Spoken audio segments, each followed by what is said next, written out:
नमस्कार दोस्तों, Rajasthan institute online channel पे आपका स्वागत एवं अभिनंदन है। दोस्तों, आज का हमारा वीडियो है राजस्थान के लोक संतों में निर्गुण संतों के बारे में।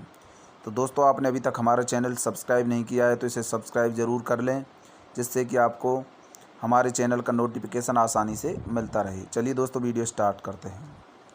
तो दोस्तों, आज हम पढ़ने वाले हैं राजस्थान के लोक संत या फिर निर्गुण संत। तो दोस्तों, भक्ति धारा दो तरह की होती है, एक तो निर्गुण संत होते हैं और एक होते हैं सगुण संत।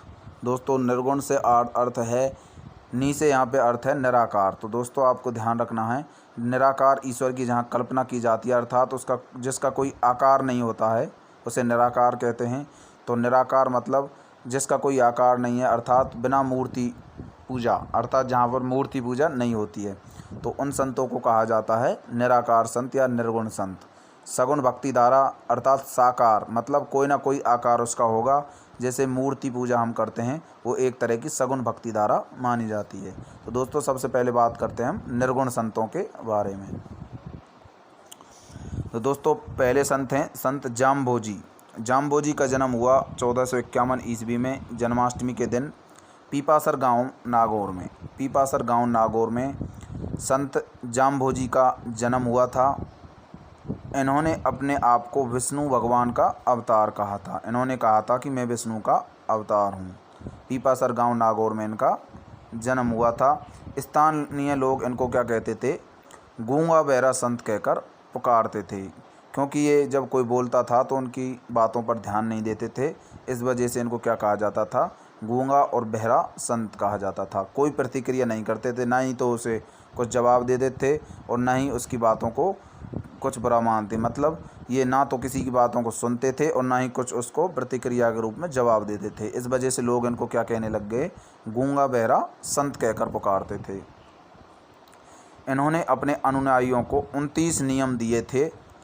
इन नियमों के पालन करने वाले को क्या कहा जाने लगा, विष्णुई कहा जाने लगा, अर्थात 20 + 9 मतलब 29 नियम इन्होंने दिए थे। इस वजह से इन 29 नियमों को पालन करने वाले को विष्णुई कहा जाने लगा।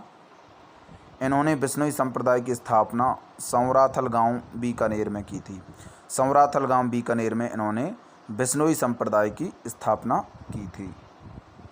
ये महान पर्यावरण प्रेमी लोक संत थे। इनका संपूर्ण जीवन पर्यावरण संरक्षण में बीता था। तो ये खुद पर्यावरण को प्रेम करते थे और पूरा जीवन इन्होंने पर्यावरण की सुरक्षा में व्यतीत किया था। इसीलिए विष्णुई भी पर्यावरण प्रेमी हैं और अपने जीवन को पेड़ पौधों के लिए न्यौछावर कर दिया। जैसे कि आप अमृता देवी बिश्नोई के बारे में भी आप जानते होंगे। उन्होंने खेजड़ी के पेड़ों की रक्षा के लिए अपने प्राणों का बलिदान दिया था। इन्होंने मोक्ष प्राप्ति के लिए गुरु की अनिवार्यता को माना है। मतलब इन्होंने कहा कि बिना गुरु के हम मोक्ष को प्राप्त नहीं कर सकते। ये जाम्भोजी का कथन था। गुरु जाम्भोजी ने अपने अनुयायियों को भेड़ पालने से मना किया था। मतलब भेड़ों को मत पालो। क्यों कहा था, क्योंकि भेड़ जो होती हैं पेड़ पौधों को खाती हैं, पत्तियों को खाती हैं। इस वजह से पर्यावरण का क्या होता है, नुकसान होता है। तो उन्होंने कहा कि भेड़ पालने से उन्होंने मना किया था अपने अनुयायियों से। जाम्भोजी ने अपने अनुयायियों को अपनी संपत्ति का 1/10 भाग दान में देने की आज्ञा की। उन्होंने कहा कि हमको अपनी संपत्ति का 1/10 भाग दान कर देना चाहिए। इनकी मृत्यु मुकाम तालवा गांव बीकानेर में हुई, जहां इस संप्रदाय की वर्तमान में प्रमुख पीठ है। मुकाम गांव बीकानेर में बिश्नोई संप्रदाय की प्रमुख पीठ है। जाम्भोजी के प्रमुख उपदेश जम्बसागर, बिश्नोई धर्म प्रकाश और जम्ब संहिता नामक ग्रंथों में संकलित हैं। 3 इनके ग्रंथ हैं, जम्बसागर, बिश्नोई धर्म प्रकाश और जम्ब संहिता। ये जाम्भोजी के 3 प्रमुख उपदेश वाले ग्रंथ हैं, जिनमें उपदेश दिए गए हैं। दूसरे संत हैं निर्गुण संतों में संत दादू दयाल जी। इनका जन्म अहमदाबाद में हुआ था। इन्होंने ढूंढाड़ जयपुर में को अपनी कार्यस्थली बनाया था, कर्मस्थली। 1585 ईस्वी में संत दादू ने फतेहपुर सीकरी में अकबर से भेंट की थी। संत दादू की मृत्यु जो है नरैना गांव सांवर में हुई, जहां दादूपंथी संप्रदाय की प्रमुख पीठ है। दोस्तों, ये लाइन बहुत ज़्यादा इम्पोर्टेंट है। नरैना जैसे नारायणा भी कहा जाता है, तो नरेण या नारायणा गांव सांवर में है, जहां दादूपंथी संप्रदाय की प्रमुख पीठ है। दादूपंथी संप्रदाय की 5 श्रेणियां हैं: खालसा, नागी, उत्तराढ़ी, विरक्त और खाकी। तो ये 5 शाखाएं आपको याद रखनी होंगी। इनका मिलान अक्सर एग्जाम में पूछ लिया जाता है कि निम्न में से कौन सी दादूपंथी संप्रदाय से मैच खाते हैं। तो खालसा, नागा, उत्तराढ़ी, विरक्त और खाकी। खालसा, नागा, उत्तराढ़ी, विरक्त और खाकी, ये 5 दादूपंथी संप्रदाय की श्रेणियां हैं, मतलब शाखाएं हैं। संत दादू के 152 शिष्यों में से 52 शिष्य जो हैं 52 स्तंभ के नाम से जाने जाते हैं। टोटल 152 शिष्य हैं, जिनमें से 52 शिष्यों को उन्होंने अपने स्तंभ कहा। संत दादू के प्रमुख शिष्य रज्जब जी, सुंदरदास जी, बखना जी, गरीबदास जी, मिस्कीन दास जी, ये संत दादू के प्रमुख शिष्य हैं। रज्जब जी, सुंदरदास जी, बखना जी, गरीबदास जी और मिस्कीन दास जी। संत दादू जी के उपदेश दादूजीरी वाणी और दादूजीरा दोहा नामक ग्रंथों में इनके उपदेश संकलित हैं। दादूजीरी वाणी और दादूजीरा दोहा। इनकी समस्त रचनाएं जो हैं ढूंढाड़ी भाषा में हैं, क्योंकि इन्होंने ढूंढाड़ को अपनी कर्मस्थली बनाया, तो सभी रचनाएं इन्होंने ढूंढाड़ी भाषा में की। दादूपंथी साधु कभी विवाह नहीं करते, ये आपको याद रखना है कि दादूपंथी साधु कभी विवाह नहीं करते। दादूपंथी सत्संग को अलख दरीबा कहा जाता है। अलख दरीबा, दादूपंथी जो सत्संग होता है उसे क्या कहते हैं? अलख दरीबा। दादूपंथ के 5 तीर्थ स्थल हैं, एक तो नरैना में है, एक भैराणा में है, एक कल्याणपुरा में है और एक सांवर और आमेर में। तो ये 5 जगह जो हैं इनके 5 तीर्थ हैं: नरैना, भैराणा, कल्याणपुरा, सांवर और आमेर। अब अगले लोक संत हैं दोस्तों संत लालदास जी। संत लालदास जी का जन्म 1540 ईस्वी में धौलीधूप गांव अलवर में हुआ था। धौलीधूप गांव अलवर में 1540 में हुआ था। ये मेव जाति के थे और लकड़हारे थे। मेव जाति के ये लकड़हारे थे। तिजारा के सूफी संत गदन चिश्ती से इन्होंने दीक्षा ग्रहण की थी। तो गदन चिश्ती ने इनको दीक्षा दी थी। इन्होंने लालदासी संप्रदाय की स्थापना की थी। लालदास जी ने लालदासी संप्रदाय की स्थापना की। इन्होंने अपना संपूर्ण जीवन हिंदू मुस्लिम एकता, पर्यावरण संरक्षण तथा ऊंच नीच के भेदभाव को समाप्त करने के लिए बताया। इन्होंने कर्म पर बल दिया। इन्होंने कहा कि हमें कर्म करना चाहिए, कर्म का ही फल हमको मिलता है। इस वजह से इन्होंने कहा कि कर्म पर हमें बल देना चाहिए। इनकी मृत्यु नगला गांव में हुई। वर्तमान में इनकी समाधि जो है शेर गांव अलवर में है। तो दोस्तों शेरपुर गांव अलवर में इनकी समाधि है, लेकिन इनका जन्म नगला गांव में हुआ था। संत लालदास मध्यकाल में मेवात क्षेत्र के सबसे लोकप्रिय संत थे। तो दोस्तों नगला गांव जो है भरतपुर ज़िले में है। तो वहाँ पर इनका क्या हुआ था, इनकी मृत्यु हुई थी और इनकी समाधि शेरपुर गांव अलवर में है। संत लालदास जी मध्यकाल में मेवात के सबसे लोकप्रिय संत थे। गदन चिश्ती से लालदास जी ने दीक्षा ग्रहण की थी। धौलीधूप गांव अलवर में इनका 1540 में जन्म हुआ था। इनका एक ग्रंथ है बाणी। बाणी में इनके उपदेश संग्रहित हैं। तो दोस्तों इनका ग्रंथ याद रखना, बाणी इनका एक ग्रंथ है। अगले संत हैं निर्गुण संतों में संत जसनाथ जी। संत जसनाथ जी का जन्म जो है कतरियासर गांव में हुआ, जो कि बीकानेर ज़िले में है। कतरियासर गांव बीकानेर में संत जसनाथ जी का जन्म हुआ था। ये जाट जाति के थे दोस्तों। जाट जाति के लोक संत हैं। 24 वर्ष की आयु में इन्होंने जीवित समाधि ली थी। 24 साल की आयु में इन्होंने जीवित अवस्था में समाधि ली। इन्होंने भक्ति की अपेक्षा योग पर अधिक बल दिया था। तो इन्होंने योग को ज़्यादा महत्व दिया। इन्होंने अपने अनुयायियों के 36 नियम दिए। संत जसनाथ जी ने 36 दिए थे और जाम्बो जी ने 29 नियम दिए थे। तो संत जसनाथ जी ने 36 नियम दिए। इनके उपदेश जो हैं सिम्बुधड़ा और कोंडा नामक ग्रंथों में संकलित हैं।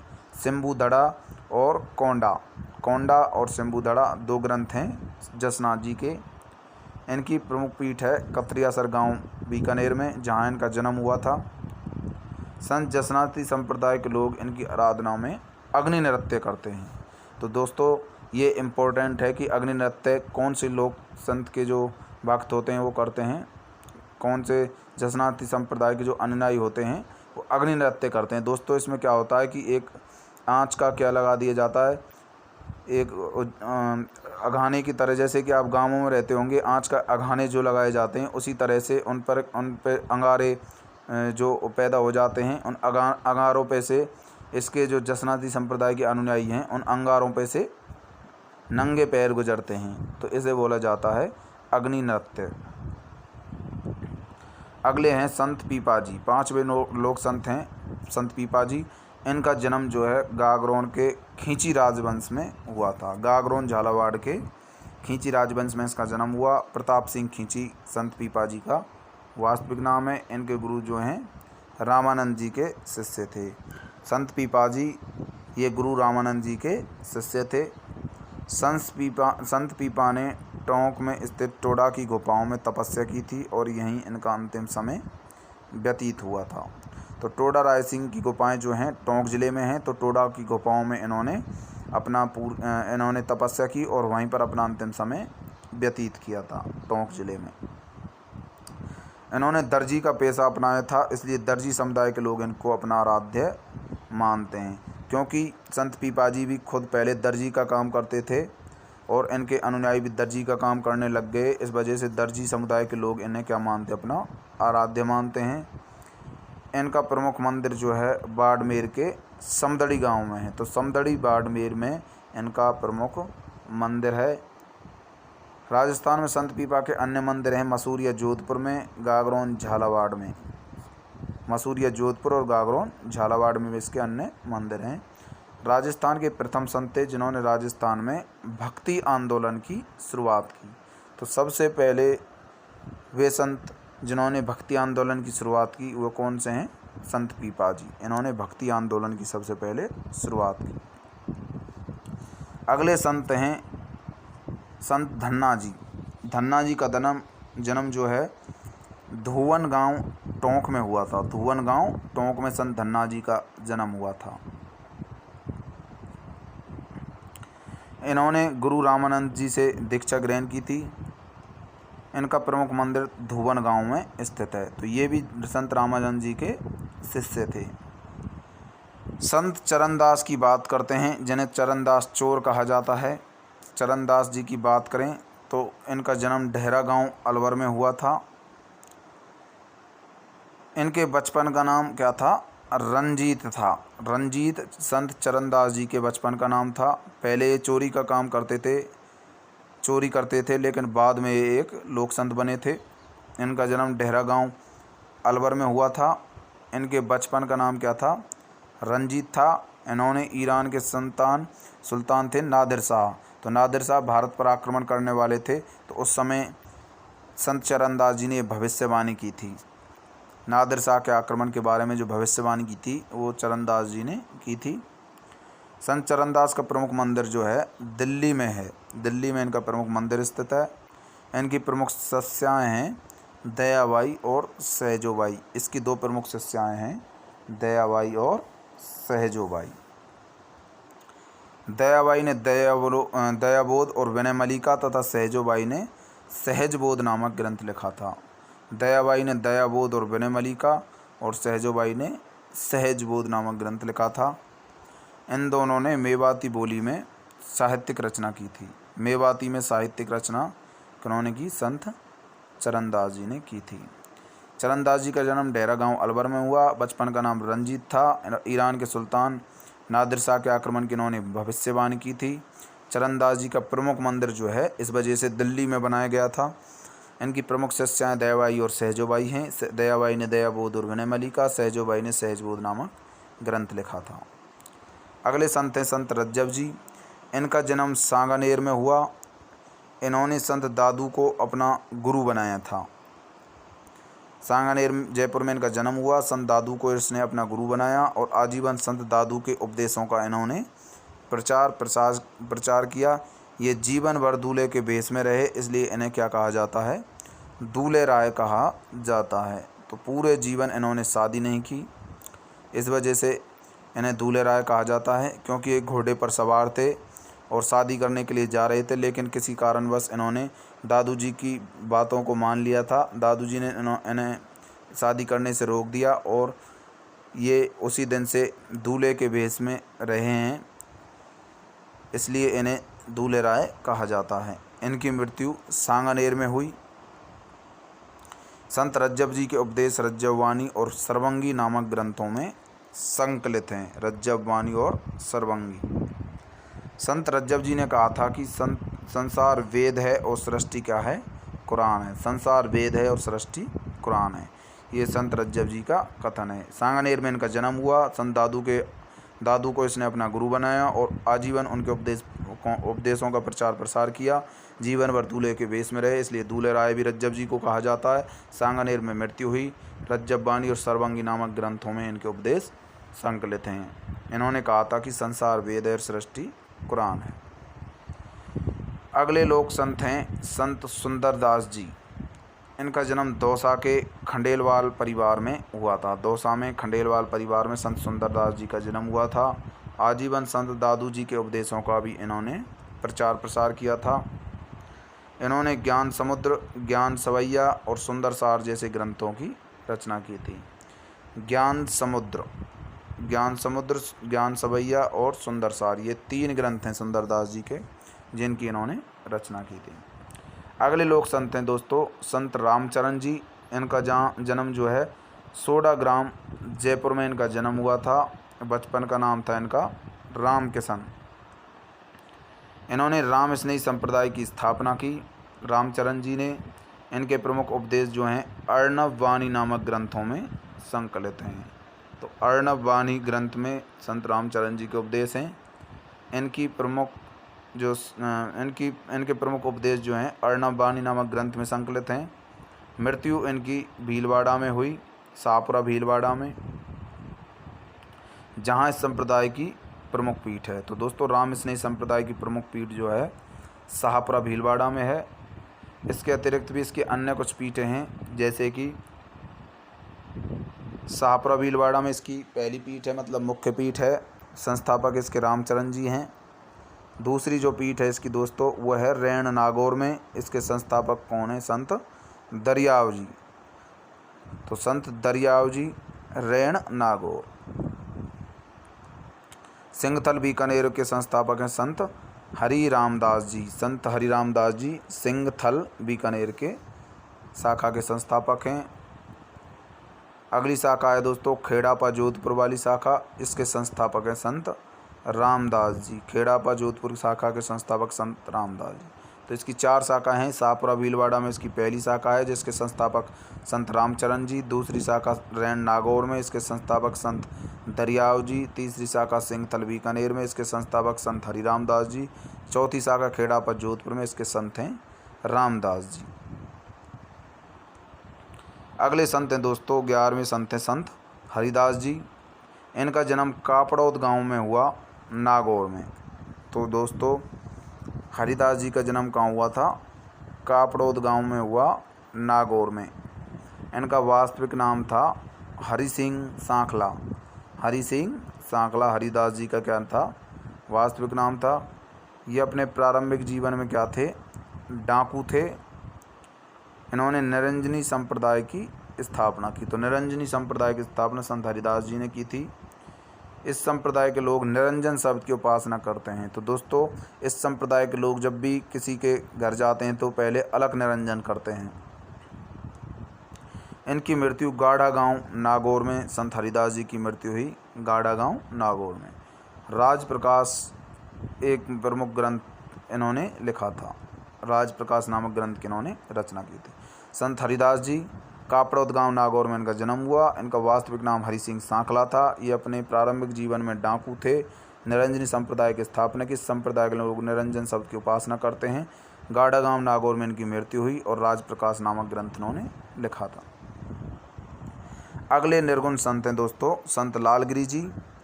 इनका जन्म कहाँ हुआ था? चूरू जिले में हुआ। चूरू में संत लालगिरी जी का जन्म हुआ। अलखीय संप्रदाय की लालगिरी जी ने स्थापना की थी। इस संप्रदाय की प्रमुख पीठ कहाँ है? बीकानेर में। तो बीकानेर में इसकी प्रमुख पीठ स्थित है। संत लालगिरी जी का जन्म चूरू में हुआ। अलखी संप्रदाय की स्थापना की। प्रमुख पीठ इनकी बीकानेर में है। अगले लोक संत हैं संत दास जी। इन्होंने गूदड़ संप्रदाय की स्थापना की थी। संत दास जी ने गूदड़ संप्रदाय की स्थापना की। इस संप्रदाय की प्रमुख पीठ जो है दातड़ा भीलवाड़ा में है। तो दातड़ा भीलवाड़ा में संत दास जी ने जो गूदड़ संप्रदाय स्थापित किया था, उस गूदड़ संप्रदाय की प्रमुख पीठ है दातड़ा भीलवाड़ा में। अगले लोक संत हैं संत नवलदास जी। इनका जन्म नागौर में हुआ था। नवलदास जी का जन्म नागौर जिले में हुआ। नवल संप्रदाय की स्थापना की। प्रमुख पीठ जो है इनकी जोधपुर में है। कहाँ पे है? जोधपुर में संत नवलदास जी की प्रमुख पीठ है। 16वें लोक संत हैं दोस्तों प्राणनाथ जी। प्राणनाथ जी का जन्म हुआ जामनगर गुजरात में। तो जामनगर गुजरात में। तो दोस्तों जाम यदि कोई पीता है तो उसके प्राण चले जाते हैं, इस ट्रिक से याद रखना है।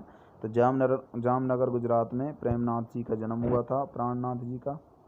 इन्होंने परिणामी संप्रदाय की स्थापना की थी। इस संप्रदाय की प्रमुख पीठ पन्ना मध्य प्रदेश में। पन्ना मध्य प्रदेश में परिणामी संप्रदाय की प्रमुख पीठ है। इनके उपदेश जो है कुजलम स्वरूप नामक ग्रंथ में संकलित हैं। कुजलम स्वरूप नामक ग्रंथ में संत प्राणनाथ जी के उपदेश संकलित हैं। राजस्थान में संप्रदाय का प्रमुख मंदिर है जयपुर में। तो जयपुर में संत प्राणनाथ जी का प्रमुख मंदिर है। इस संप्रदाय के आराध्य देव कौन है? कृष्ण। तो इस संप्रदाय के आराध्य देव हैं कृष्ण। तो कृष्ण भगवान इनके आराध्य देव हैं।